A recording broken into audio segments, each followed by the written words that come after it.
le maréchal du Chad, Idriss Deby Itno. It was an announcement that sent shockwaves through the Central African nation of Chad. Marshal of Chad Idriss Deby Itno, as he did every time when the Republic's institutions were seriously threatened, took the heroic lead in a combat operation against terrorists who had come from Libya.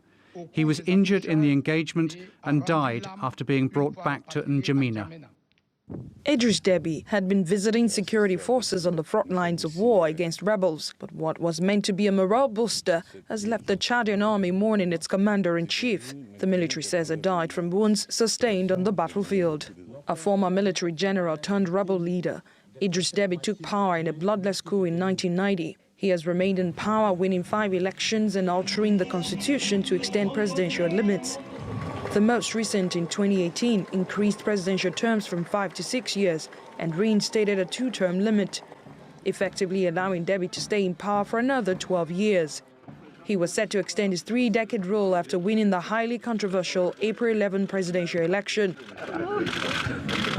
Opposition figures accused Deby of orchestrating a large-scale masquerade and called on their supporters to boycott the polls and make the country ungovernable. Chadians did not vote. Chadians did not elect Deby. He will do what he wants with it. We know what the real results are. We know that the Chadian people unanimously rejected him.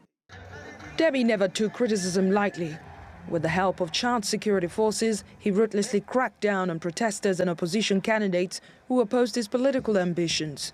Despite his authoritarian disposition, Western countries like France saw Deby as an ally in the fight against extremists, both in the Sahel and the Lake Chad Basin.